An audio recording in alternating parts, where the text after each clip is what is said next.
Morning. আমরা এখন inland trotter আজকে চলেছি আমাদের দেশের বাড়ি। আমি, আমার হাজবেন্ড এবং সারা। আমরা যাচ্ছি আমাদের দেশের বাড়ি আরামবাগ। আর আমাদের বাড়িতে যাওয়ারও একটা কারণ আছে, সেটা হচ্ছে আমাদের দেশের বাড়িতে অনেক বছরের পুরনো অন্নপূর্ণা পুজো হয়। তো তারই আজকে অন্নপূর্ণা পুজোর আজকে আমরা সেই উদ্দেশ্যেই যাচ্ছি। এবং আমি বেশ অনেক বছর পরে যাচ্ছি আর কি। তো আমরা সবাই খুব এক্সাইটেড। আরামবাগে দেশের বাড়ি, ফলে আমরা এখন ডানকুনির দিকে যাচ্ছি, চাপাডাঙ্গা হয়ে আমরা যাব। তো মোটামুটি বলছে এখন 1:একটা মতন লাগবে, এখন 1 ঘন্টা 32 মিনিট লাগবে। তো দেখা যাক কতক্ষণে গিয়ে পৌঁছাই, তারপর ওখানে গিয়ে আবার দেখাবো বাড়ির অন্নপূর্ণা পুজো। আমরা সবাই খুব এক্সাইটেড তার জন্য। 37 বাজে, আমরা এখন মোটামুটি চণ্ডীতলাটা ক্রস করলাম। খুব জ্যাম রাস্তাটা দিয়েই, মানে এদিক দিয়েও যে গাড়ি যাচ্ছে আসছে, ফলে খুবই অসুবিধা হচ্ছে। এখন 12টার মতো বাজে, তাও খুব জ্যাম।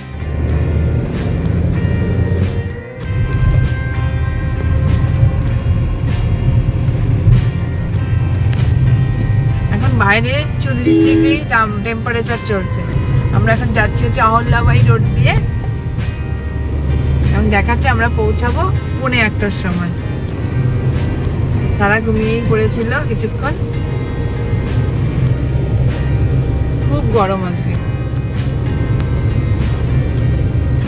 আমরা চাপাডাঙ্গার দিকে যাচ্ছি, সামনে পুরো গ্রিন একদম ফিল্ড।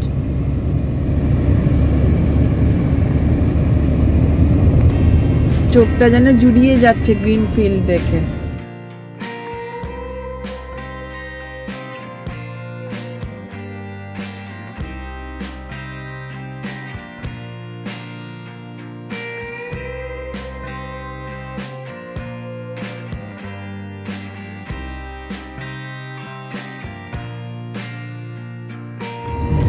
এখন বাজে 12:02।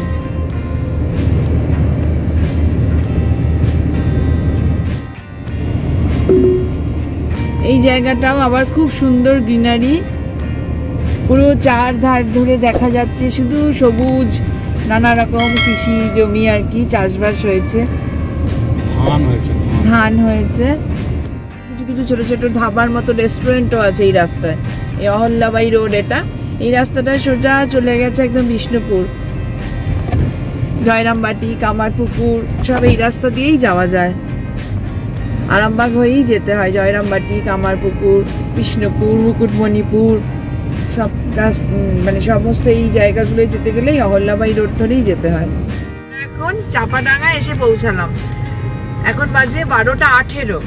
চাপাডাঙ্গা থেকেই আর কিছুটা ডান দিক দিয়ে গেলে পরেই তারকেশ্বর পৌঁছে যাওয়া যায়। এখন চাপাডাঙ্গাটার উপর দিয়ে একটা ফ্লাইওভার হয়েছে নতুন, সেই ফ্লাইওভারটা দিয়ে আর কি খুব ভালোভাবে, মানে আর কোনো জ্যাম পড়েই না, সেই অর্থে সুন্দরভাবে জ্যাম পেরিয়ে পৌঁছে যাওয়া যায়। যদিও ফ্লাইওভার দিয়ে যেতে দেয় না, আসার সময় ওদিক দিয়ে ফ্লাইওভার দিয়ে আসতে দেয়। ওয়ান ওয়ে করেছে, এটা খুব সুন্দর করেছে ব্যাপারটা। আর 19 কিলোমিটার করেছে। এমনিতে এই রাস্তাটা খুব বড় চওড়া রাস্তা হচ্ছে, টোল সব হবে, কিন্তু এখনো সেটা পুরোপুরি কমপ্লিট হয়নি। আর এরপর থেকে ডাবল বাইলেন শুরু হয়ে যাচ্ছে আর কি, 4 লেন হচ্ছে। আচ্ছা, 4 লেন হচ্ছে এরপর থেকে। আমরা এখন চাষরী নদীর উপর দিয়ে, হরিণখোলা, এটা হচ্ছে মুন্ডেশ্বরী নদীর উপরে ব্রিজ। এই মুন্ডেশ্বরী নদী, এই যে মুন্ডেশ্বরী নদী দেখা যাচ্ছে, এটা এখন যে জল, সেই জলটা খুবই অল্প, কিন্তু বর্ষার সময় কিন্তু এই মুন্ডেশ্বরী নদী পুরো আরামবাগকে একদম ভাসিয়ে দিয়ে যায়।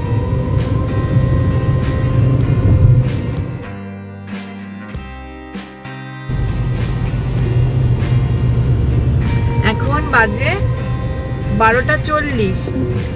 তা আমরা পৌঁছেই গেছি। এবার আমরা গ্রামের যে রাস্তা, সেই রাস্তা থেকে বেরোবো। এই রাস্তাটাই সোজা চলে গেছে আরামবাগ টাউন যেটা সেখানে, এবং তারপর সেখান থেকে বিভিন্ন জায়গায় যাওয়া যায়। বর্ধমানের দিকেও যাওয়া যায়, বিষ্ণুপুরের দিকে যাওয়া যায়, জয়রামবাটি কামারপুকুর হয়ে বিষ্ণুপুরের দিকে যাওয়া যায়।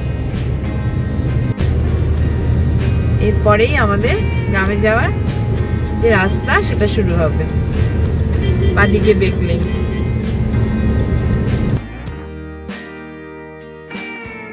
আমরা ঢুকলাম, এখন গ্রামের রাস্তাও পিচের হয়ে গেছে। আগে এই রাস্তাগুলো পিচের ছিল না,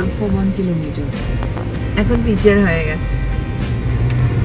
এখানে আর কিছুটা গেলেই একটা খুব বড় জাগ্রত মন্দির পড়ে, বিশালক্ষীর মন্দির, বিশালক্ষী তলা বলা হয়, খুব জাগ্রত। গেলে এই ডান দিকটাতে আগে হতো নীল চাষ, নীলকর যে সাহেবদের যে আমরা গল্প শুনেছি, এই যে ডান দিকের অংশটা পুরোটা নীল চাষের, বিস্তৃত অঞ্চল জুড়ে নীলকরদের অত্যাচার সহ্য করে এখানে নীল চাষ করতে হয়। এই হচ্ছে মা বিশালক্ষীর মন্দির, খুব জাগ্রত মন্দির। এখানে এখন মন্দির খোলা, পুজো আর্চাও হচ্ছে, এটাকে আমরা সবাই বলি ভবার কালী মন্দির। এই রাস্তা দিয়ে এবার আমরা গ্রামের দিকে ঢুকবো। এটা হচ্ছে আমাদের গ্রামের কালী মন্দির। এটা বট গাছ একটা, অনেক বহু প্রাচীন। আর আমাদের এই গ্রামের মা কালীর মন্দির খুব জাগ্রত মন্দির। আমরা আবার পরে আসবো ওইখানে মন্দিরে, আগে বাড়িতে জয় মা কালী।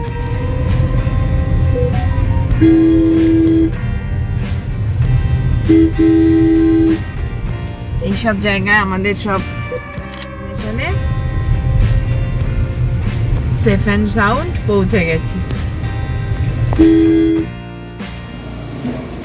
এখন আমরা আমাদের বাড়ির সামনে চলে এসেছি, আমাদের পুরনো বাড়ির সামনে, যেখানে অন্নপূর্ণা পুজো হচ্ছে। এই যে ঢাকের আওয়াজও হয়তো শোনা যাচ্ছে।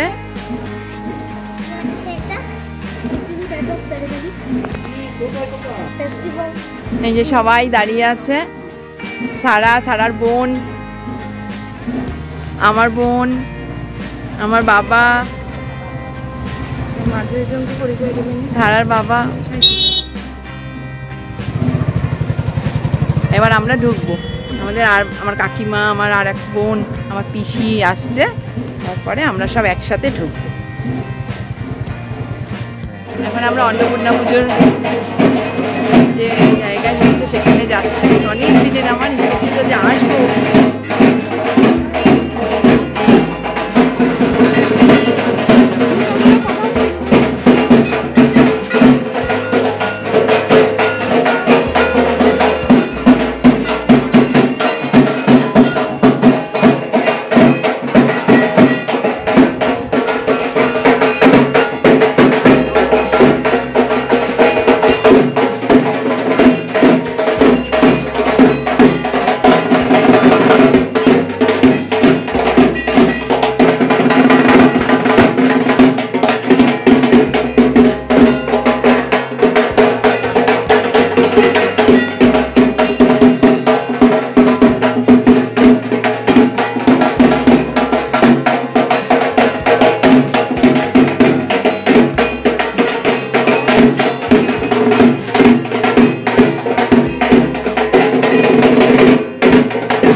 আচ্ছা, এই দুটো আছে।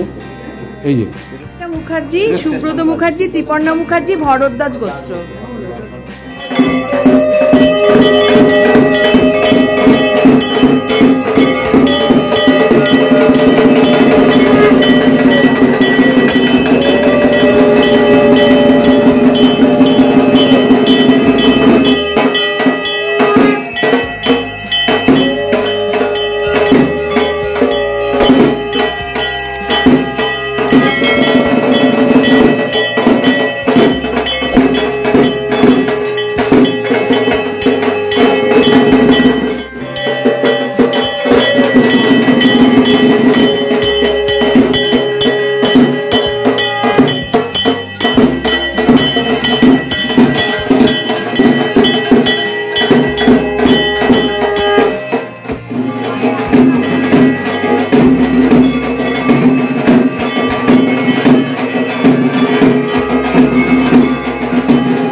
বাড়িতে অন্নপূর্ণা পুজো হচ্ছে, সেই বাড়ির পিছন দিয়ে পুরো বিগ রাইড কেসে মানে এইখানে এটা হচ্ছে পুকুর, বিশাল বড় ভোজার পুকুর। আমরা পুকুর পাড়ে এখন দাঁড়িয়ে আছি, এবার খাবো, খেতে বসবো। তার আগে আমরা সবাই এসে একটু পুরনো স্মৃতিচারণ করছি। আমরা এবার ফিরে যাচ্ছি কলকাতায়। কালকে অন্নপূর্ণা পুজো হয়ে গেছে। তো এই হচ্ছে আমাদের গ্রামের জাগ্রত মন্দির। আমরা এখন এখানে প্রণাম করব, করে আমরা এবার বেরিয়ে যাচ্ছি। এটা আমার তুলসী মঞ্চ, মনসা মন্দির, মা ষষ্ঠীর মন্দির। এই যে দূরে সব ষষ্ঠী বলে একটি পুকুর আছে, তার পাড়। এটা হচ্ছে দুর্গা মণ্ডপ। এখানে দুর্গাপুজোর সময় খুব বড় করে দুর্গাপুজো হয়। আমার দাদু এই দুর্গাপুজোটির সঙ্গে যুক্ত ছিল, প্রতিষ্ঠাতা আমার দাদু এই দুর্গাপুজো। আমার বাবা এখন থেকে যাচ্ছে এখানেই। আমরা যাচ্ছি এখন ফিরে। এই যে রামনবমীর দিন, এই হচ্ছে মন্দিরের বাইরেটা। এটা হচ্ছে অনেক পুরনো একটা বট গাছ। এখন অনেক কিছু হয়েছে, বাধাই করা, সুন্দর গেট হয়েছে এখানে। মন্দিরের চূড়া খুব সুন্দর এটা করে বানানো হয়েছে। এখানে আসলে একটা অদ্ভুত শান্তি পাওয়া যায়, এবং এই কালীমা খুব জাগ্রত। এখানে এই জুন মাসের প্রথম সপ্তাহের দিকে, এই বছর 8ই জুন পড়েছে, খুব বড় করে কালী পুজোও হয়। সেইখানে প্রচুর পাঠা বলি হয়, মানে খুবই জাগ্রত। এই হচ্ছে মন্দিরের যে গেট। আমরা এখন ফিরে যাচ্ছি কলকাতার উদ্দেশ্যে। যে রামনবমীর দিন গাড়িটারও পুজো দেওয়া হলো। গাড়ির আগে একবার পুজো দেওয়া হয়েছে, আর একবার দেওয়া হলো, এবং তারপরে আমরা চললাম। ঠিক আছে, এবার আমরা বেরিয়ে